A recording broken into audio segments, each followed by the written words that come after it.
Can everybody hear me if I project my voice like this? Excellent. Thank you guys for welcoming me here. Thank you for having me come and speak. I wasn't told too much about what to speak about. The theme of this conference is encounter. So what does that mean precisely? I didn't know, but it evoked for me the sense of the stuff that I work on all the time, which is our relationship to reality. How do I encounter the world when I do parkour? How do I encounter the world in the way that I relate to people? And more recently, how do I encounter the world in relationship to the transcendent? So I want to tell you guys two stories today. One is a story about parkour, which is a practice that I've done for 19 years. And the other is going to be a story about my marriage. And I think they're both really stories about the power of faith. And I think that they interact, hopefully, in an interesting way. So I want you guys first to imagine with me, I'm up here, I'm standing on a branch. It's about this big around. I'm 25 feet off the ground. Across from me, about 8 feet down, and 8 feet across and 4 feet down is another branch. It's about that big. And there's some branches behind it that I can catch with my hands. So I feel really secure that I can land there and not hurt myself. But the branch that I'm landing on is sloped. So there's this little bit of fear in me that if I jump, somehow my feet will slip and I'll slide down this branch and take this 25-foot fall. So I've looked at this jump for 3 years and thought, I know that I can do this. I really want to do this, but it's so terrifying and intimidating. But today, I've hired my videographer to come out and film it for my latest video project. I'm going to do this jump. And for some insane reason, I don't know why, I also invited Beth and the kids to come play with me at the park while we're doing this. So there's a branch above the branch that I'm actually going to jump off from. So I get to sit on this branch and look out at the jump and think about what I'm going to do. So I'm sitting there and I think, okay, it's time to jump. I know I can do this. I'm going to do this. I'm committed to doing it. And I stand up and I'm trying to look at the branch, but I just cannot help but looking at the abyss below me and thinking about what happens if I fall, right? And my heart starts racing and my breath is pounding and I just sit back down. And as I'm sitting there, I hear Keir giggling in the background, playing with his mom. And I think about how I really don't want to die because I want to be around for him and for her and for the rest of them. And I ask myself, like, okay, well, why am I doing this? Am I really courting death, or what am I doing here? And the wind blows through the leaves, and the sun is shining through, and I'm sitting there confronting this terror. And then there's this moment where it just eases off. It's just not there anymore. And I stand up, and all of a sudden it's like, there's nothing there anymore. There's only the jump. And when I jump, it's as if I've already done the jump. It's as if the jump is not something that I do. It's something that happens through me, and all I have to do is open the door and walk through. And so I do this jump, and I land on the other side safely. I do a rapid climb down. The videographer's up in the tree with me. He climbs down and gives me a huge hug and a high five. And it's joyful. It's really joyful. And you can watch a video of it, and I think it's beautiful. And it's a memory that I think I'll carry with me the rest of my life. I'll remember. It's one of the best memories I have of his laughter when he was 3, which was one of the most precious things that I ever got to experience. And I'll remember what that breeze felt like, and I'll remember the sound of it as it rattled the tree, the leaves, and I'll remember the light as it poured in. So when I look at that jump, you could say, wow, that's an impressive athletic feat. And, thank you if you think that. You could say that made a great clip for YouTube. and that's true too. But I think when I really consider why I pursue these things, it has to go deeper. And I have always been the type of person who's wanted to pursue it down and down and down. And so when I think about what happens when I do that jump, I think if I truly just study what happened in that moment, it has implications all the way down to my metaphysics. It tells me about my epistemology. It tells me about my ontology. And ultimately, it has opened me up to a spirituality. So I went to that tree for 3 years and I climbed that tree. And I looked at that jump and I said, that jump can be done. That is a real potential jump. And I didn't feel ready to do it, but I knew it was there. And it was poking at me and prodding at me for 3 years to come do it. I think that's so profound that I can look at something like a potential jump and it is a real thing, right? I cannot drill down into the atomic structure and show you where that jump is. But I've looked at a jump and said that jump is potentially real thousands of times and discovered that when I tried it, I could do it. And sometimes I've looked at a jump and said that jump is potentially real and I've tried it and I couldn't do it. And to me, you can't actually account for that well without a metaphysics of realism. Because if the jumpability of a jump was just a name that I gave to it, then anything I named a jump should be a jump, but it's not. Right? I can't construct it out of whole cloth. It's there in the world for me to see. And it's not simply material. Every jump is a literally different expression of a bunch of different pieces of matter. It's a slightly different architecture. And I'm different every time that I approach it. And yet somehow, jumpability is a real thing. Right?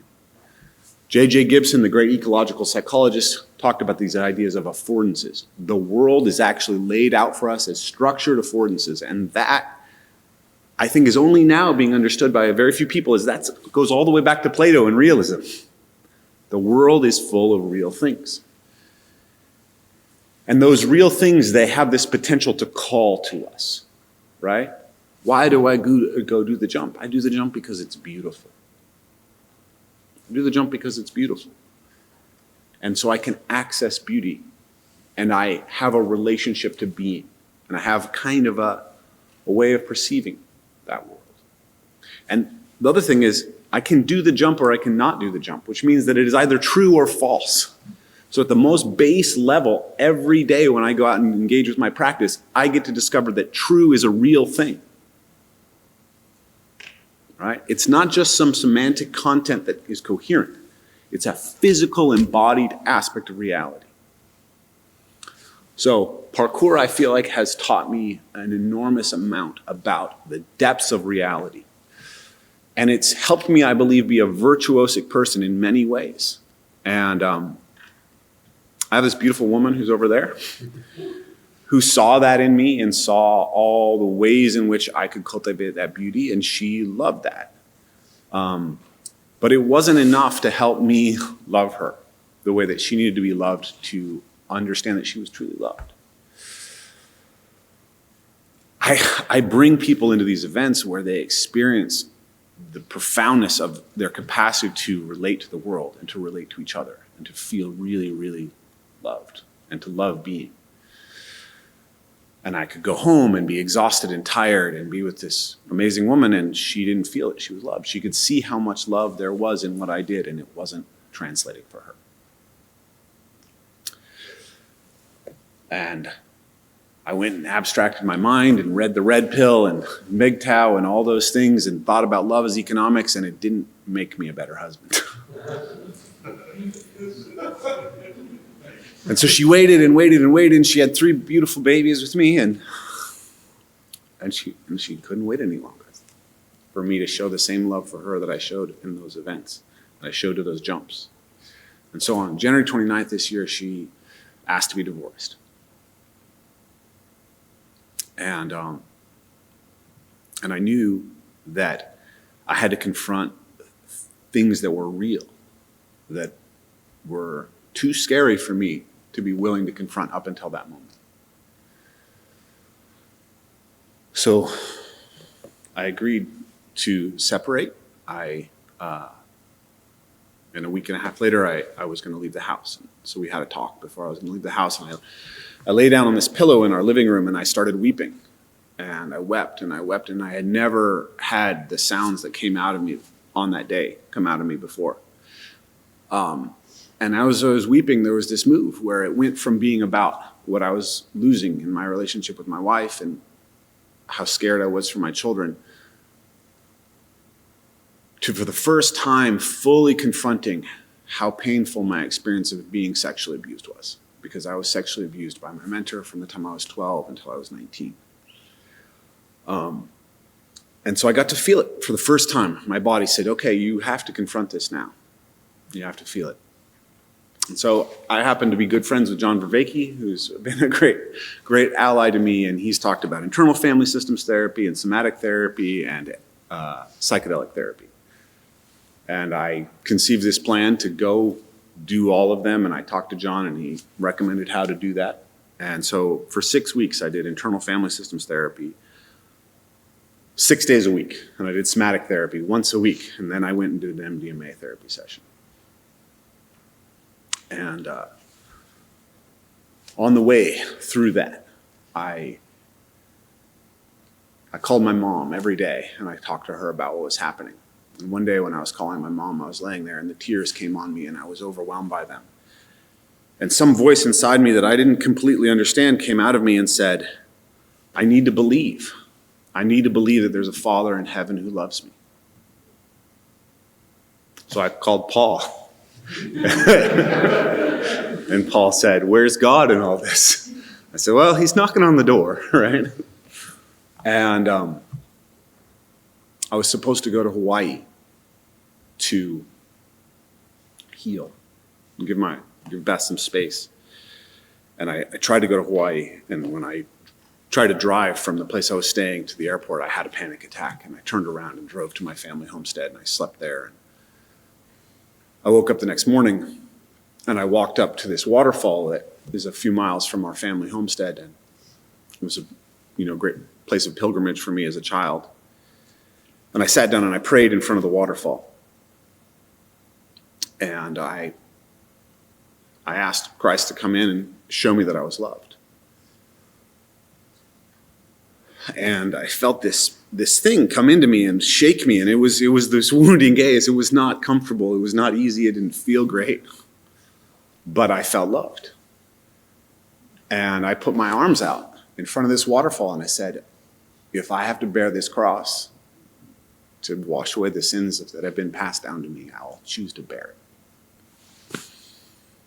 I choose to bear it. I'll go in with it. And so I started praying every day. And I showed up at my MDMA therapy session. I sat there, and they asked me to remember in the intensity of the experience that the ground is always underneath me and God is always available to me. And they asked me if I believed in God. And I said, I'm a Christian. It was still a really surprising thing for me to say. It's still a surprising thing for me to say. I swear, it's like my right brain is definitely Christian at this stage, and my left brain is still really not sure. And I don't know if that'll ever change, but I just know that the right brain is what's taking me where I need to go. And so I took 185 milligrams of MDMA, and I sat, and they put a blindfold on me.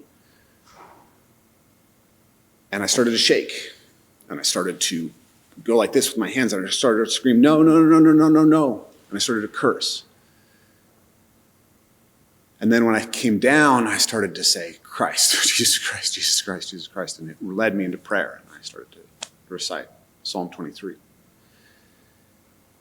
And I got to go through every emotion that I had suppressed of shame and disgust and pain and rage and desire to run away. I just processed that for 4 hours, and I tremored when I had one therapist in with me and one therapist outside. When the second therapist came in, he said, it smells like an exorcism here. According to my Fitbit, I ran 6 miles in those 4 hours.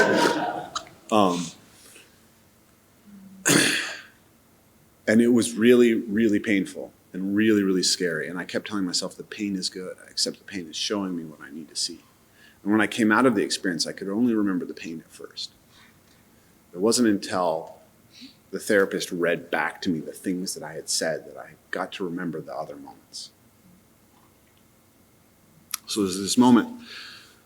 At first, my hands would go like this, and I would scream, no, no, no, no, no, no, no. And at first, sometimes I was like running away, and then sometimes I was lunging forward with anger. And she asked me to put my hands somewhere I needed love, and I put my hands over my genitals.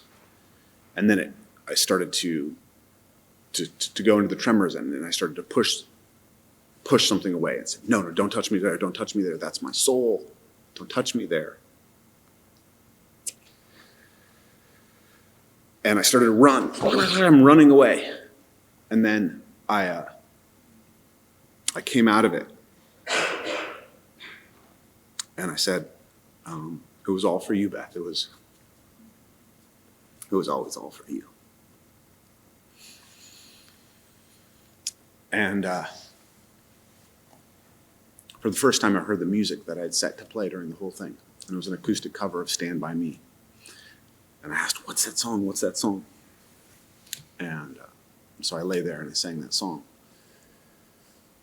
And I knew then without a shadow of a doubt that in the deepest pit of my soul that I was meant to be with my wife. You know, I would pray after that and I would say, I'm not going to ask to reunite with her because I don't think prayer works like that. But I'm going to ask for the best in how we can love each other. But then I would say, if, let it be thy will. If it be thy will, if it be thy will, because what God has put together, let no man sunder. So I came back, and Beth moved out of the house, and I moved into the house, and I took care of things, and I set my chair up every night, so if she wanted to sit down, she could sit down and talk to me. And we talked for 2 hours, and we healed a lot of things, but she didn't believe it would ever come back. And I just kept trying to show up and be a loving partner. Kept trying to say, no, I'm not going to worry about trying to be with another woman. I'm not going to worry about any of that. I'm just going to try to make sure that the woman who I love is taken care of. And,